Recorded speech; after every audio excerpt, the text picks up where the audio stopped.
देश को क्या संदेश दिया? ये पाकिस्तान से यहाँ विराजमान किए गए वो आतंकवादी हैं जिनका संरक्षण बड़े बड़े कांग्रेसी नेता करते हैं।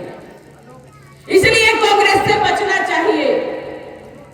देश की जनता का धन कांग्रेस लूटती है, देश की जनता का मन कांग्रेस लूटती है, देश की जनता की लज्जा कांग्रेस लूटती है, देश की रक्षा की दलाली कांग्रेस करती है, किसानों की दलाली कांग्रेस करती है। जब उनके पास कुछ नहीं बचता तो बॉर्डर पर टुकड़े टुकड़े गैंग को बिठा करके और देश को बदनाम करने का प्रयास करते हैं, किसानों को बदनाम करने का प्रयास करते हैं और किसानों का कभी कल्याण नहीं होने देते हैं। जब अच्छी योजनाएं बनती है उसका विरोध उनको करना होता है और संसद में भी संसद नहीं चलने देते हैं। आप लोग जागरूक होइए। मैंने कहा कि बता दीजिए राजकुमार, कांग्रेस के युवराज, उन्होंने एक ट्वीट किया, शांति बनाए रखिए, भाईचारा बनाए रखिए। तो भाईचारा बनाने की, भाईचारा बनाए रखने की क्या सिर्फ हिंदुओं की जिम्मेदारी है? मुझसे कहते थे ये आतंकवादी है, भगवा आतंकवादी है, हिंदू हर हिंदू उनके लिए आतंकवादी होता है, कांग्रेसियों के लिए। तो मैं कहती हूँ जरा सा भी ईमानदारी से हिंदू का खून जिसमें है वो कांग्रेस में तो नहीं रहेगा और रहना भी नहीं चाहिए।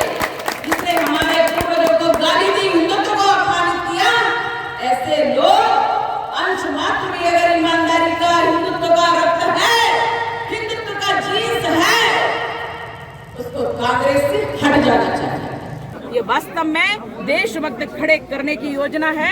हर व्यक्ति यहाँ ट्रेंड होगा, हर व्यक्ति यहाँ मजबूत होगा, हर व्यक्ति यहाँ राष्ट्र की रक्षा के लिए तैयार होगा और जो राष्ट्र की रक्षा का भार अपने कंधों पर लेते हैं वो वास्तव में ये सोचते हैं कि ये नौकरी नहीं करना मुझे, ये तो हम यहाँ ट्रेनिंग लेकर के देश की सेवा करने के लिए तैयार हो रहे हैं। आपने देखा होगा एक छोटा सा देश है लेकिन वो देश में हर व्यक्ति सैनिक है।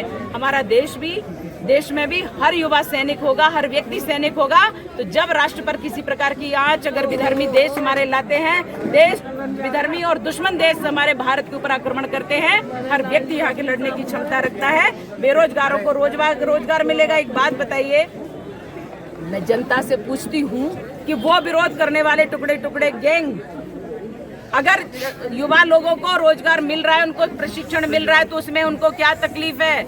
मैं पूछना चाहती हूँ कि अगर उनको वेतन, अच्छा वेतन मिल रहा है तो उनको क्या तकलीफ है? कांग्रेस ने कब किसको रोजगार दिया? और कांग्रेस के शासन में सीमाएं असुरक्षित थी, कांग्रेस के शासन में 370 लगी, कांग्रेस के शासन में 370 के साथ साथ देश के टुकड़े टुकड़े होने के लिए हर प्रदेश तैयार था।